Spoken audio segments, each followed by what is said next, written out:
Empezaremos hablando sobre el primer tema, que es qué es la estadística, cómo la podemos definir.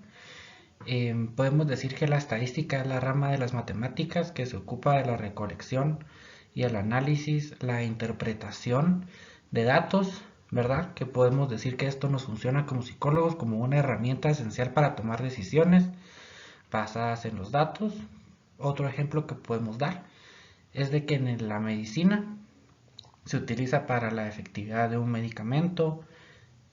Podemos ver también en el ámbito empresarial, las estadísticas influyen en la toma de decisiones, en el comportamiento del consumidor. Supongamos que en una tienda necesitamos saber cuál es el mejor momento para realizar una venta. Suponemos que recopilar datos de ventas pasadas, utilizar métodos estadísticos para determinar los periodos de mayor actividad, ¿verdad? Para poder hacer esto. La estadística también nos permite estudiar las tendencias y los patrones dentro de grandes grupos de personas. Por ejemplo, podrían utilizarse encuestas para recoger datos sobre hábitos de la vida asociados a aplicar en un análisis estadístico, lo que podemos aplicar, ¿verdad? Para identificar factores comunes asociados con ciertos comportamientos y podemos decir que como resumen de que nos sirve la estadística, que la estadística es fundamental para los números. La estadística la utilizamos para lo que no se puede expresar con palabras, sino con números en los campos para facilitar la toma de decisiones, informar y comprender mejor el mundo que nos rodea. Como segundo tema tenemos los datos. Estos pueden dividirse en los cuantitativos y cualitativos. Ahorita a continuación explicaré un poquito cómo funciona cada uno, cómo los dos son esenciales en la estadística y cómo podemos aplicarlos. Para dar contexto, podemos decir que los datos cualitativos y cuantitativos son dos tipos fundamentales de información que se utilizan para el análisis y la toma de decisiones. Los datos cualitativos pueden ser los que se refieren a cualidades o características que no podemos definir como números, como el color de un auto, como el género de una persona o como el tipo de vivienda. Por ejemplo, si clasificamos a las personas por su profesión, estamos utilizando datos cualitativos. Por el otro lado, los cuantitativos podemos decir que son aquellos que se pueden contar, medir o expresar con números. Por ejemplo, esto incluye cosas como la altura de una persona, el peso, la cantidad de libros vendidos en una tienda. Son datos que podemos medir con números. Estos datos se utilizan en la estadística para definir diferentes propósitos. Por ejemplo, los datos cualitativos son útiles para categorizar elementos en grupos y entender distribuciones de características dentro de una población, mientras los datos cuantitativos permiten realizar cálculos estadísticos más complejos, como promedios, correlaciones, lo que facilita la producción y el análisis de las tendencias. Los datos cualitativos y cuantitativos son esenciales en la estadística porque nos proporcionan diferentes perspectivas y profundidad del análisis de la información.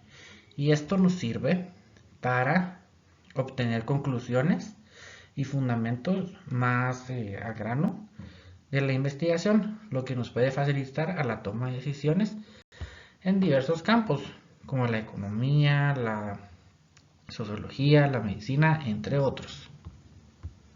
Como tercer tema, ahora hablaremos del uso de la estadística, cómo podemos emplearla, cómo podemos utilizarla y en qué nos puede favorecer.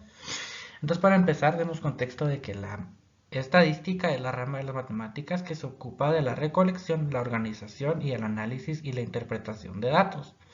Se utiliza una variedad de campos para resolver problemas, comprender fenómenos y tomar decisiones. Por ejemplo, en medicina la estadística puede determinar la eficacia, que tanto funciona un producto o un medicamento. En economía nos puede ayudar a analizar tendencias en el mercado como la inflación o el desempeño para formular políticas económicas. Otro ejemplo que podemos dar del uso de la estadística es en el ámbito de la ingeniería, que se usa para mejorar la calidad y la producción mediante el análisis de datos y pruebas y error. Un caso práctico podría ser una empresa que quiere saber cuál es el mejor momento para lanzar un nuevo producto. Mediante este análisis, algunos patrones puede predecir el éxito del producto, ¿verdad?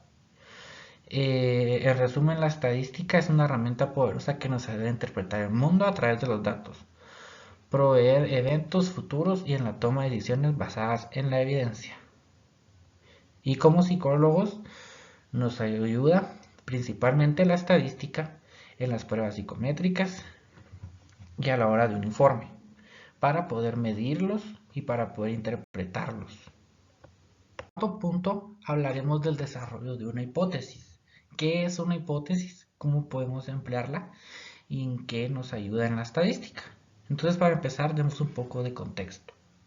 Una hipótesis es una afirmación que plantea una pregunta y predice lo que podría suceder en un estudio o un experimento. En el contexto de la investigación, una hipótesis generalmente incluye señalar una variable independiente, que es lo que se está combinando o estudiando, y la variable depende del resultado que están midiendo u observando. La hipótesis nos ayuda también a planificar y a recopilar datos para ver si hay evidencia que respalde la conexión esperada entre estas variables, ¿verdad?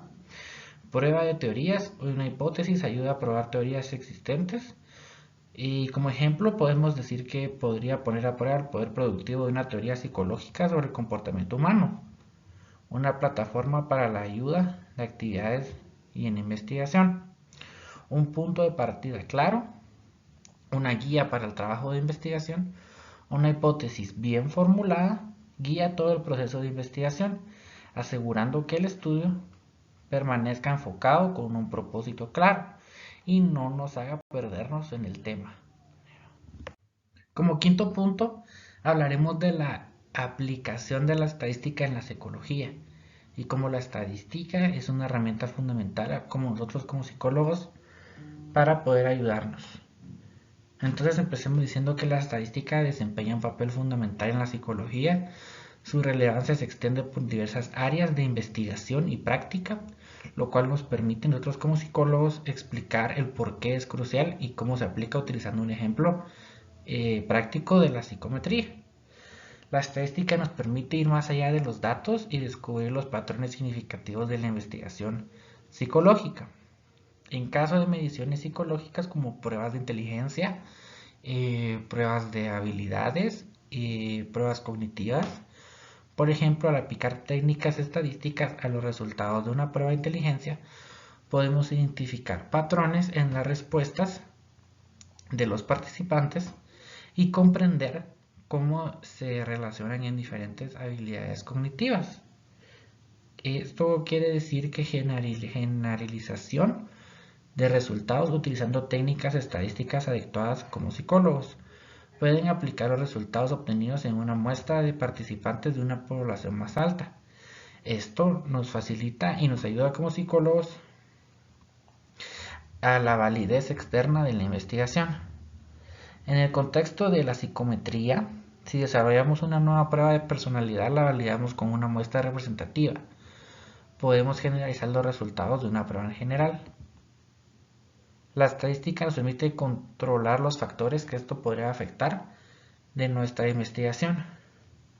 En psicometría, al analizar los datos de pruebas, podemos contar variables como la edad, el género o el nivel educativo para comprender, lo cual es fundamental para nosotros como psicólogos, conocer la estadística, interpretarla, saberla explicar, ¿verdad?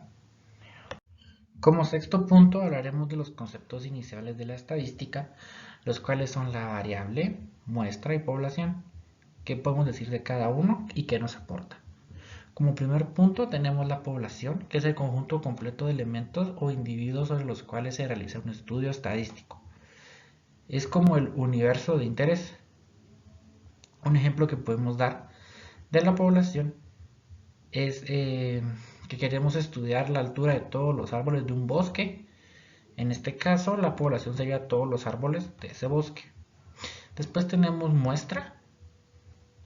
Una muestra es una parte representativa de la población que se selecciona para realizar un estudio dado.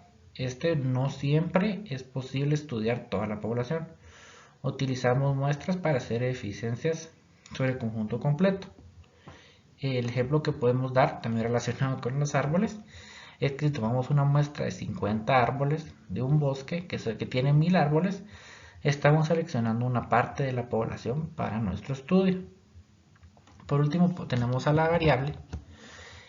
Una variable es una característica específica que se refiere a, es una variable de la característica específica que se analiza en una investigación. Esta puede ser cualquier cosa o puede medir cualquier cosa. Regresando al ejemplo de los árboles, si estamos interesados en la altura de los árboles, esa sería nuestra muestra de variable, ¿verdad? Medimos la altura de cada árbol en nuestra muestra o población. Y para juntar los conceptos podemos decir que la población es el conjunto total de la muestra de una parte de ese conjunto y la variable es la característica que estamos estudiando. Podemos decir, ¿verdad?, que estos conceptos son fundamentales en la estadística porque nos proporcionan información sobre fenómenos o elementos de la realidad. Ahora hablaremos un poco sobre las tablas de frecuencia. Las tablas de frecuencia son herramientas utilizadas en la estadística para organizar y resumir datos. Estas tablas nos permiten visualizar de una forma más ordenada, más compleja, cómo se distribuyen los valores de una variable y cuántas veces aparece en cada valor. Estos se pueden clasificar de dos formas, según lo aprendimos en la clase. Se pueden ser de tablas de datos no agrupados, los cuales son cuando tenemos variables cualitativas o variables cuantitativas con pocos valores. En estas tablas se registran los valores individuales y sus frecuencias absolutas, relativas y acumuladas. Luego, el segundo tipo son las tablas de frecuencia con datos agrupados, cuando se utilizan todos, cuando tenemos variables cuantitativas con muchos valores. En este caso agrupamos los valores con intervalos y calculamos las frecuencias para cada intervalo. Estas tablas nos ayudan a comprender mejor la distribución de los datos y a tomar decisiones basadas en la información recopilada. Ahora hablaremos de las medidas de tendencia central, las cuales son media, moda y mediana. ¿Cómo se utilizan y cuál es la finalidad de estas, ¿verdad? De primero empecemos con la media, que también le podemos decir promedio, que es el promedio de todos los valores en un conjunto de datos. Esta se calcula tomando los valores y dividiéndose entre la cantidad total de valores. Luego pasémonos a la mediana, que la mediana es el valor que se encuentra en el medio cuando los datos están ordenados de menor a mayor. Si hay un número impar de datos, la mediana es el valor central. Si hay un número par de datos, la mediana es el promedio de dos valores centrales. Luego de último tenemos la moda, y podemos decir que la moda es el valor que aparece con mayor frecuencia en un conjunto de datos. Puede haber una moda o valor más común o múltiples modas que se llaman bimodal. Tienen la misma frecuencia y la misma desarrollo, ¿verdad? En resumen, podemos decir que estas medidas nos ayudan a comprender mejor la distribución de datos y a tomar decisiones basadas en información recopilada. En el último punto tenemos las medidas de dispersión, las cuales incluyen el rango, la desviación media y el coeficiente de variación. Estas medidas de dispersión son métricas estadísticas que nos indican cuánto nos alejamos de los datos de una muestra de un conjunto. Estas medidas nos ayudan a comprender la variabilidad de los datos. Ahora empezamos hablando de la desviación estándar o desviación típica, se puede llamar de las dos maneras. Mide cuánto se disparan los datos con respecto a la media. Ahora la varianza también mide la dispersión de los datos respecto a la media. El coeficiente de variación compara la desviación estándar con la media expresada como un porcentaje. Luego tenemos el rango. Y el rango mide la diferencia entre un valor máximo y un valor mínimo de los datos. Esas medidas nos ayudan a comprender la variabilidad de los datos y son útiles para la toma de decisiones en la estadística.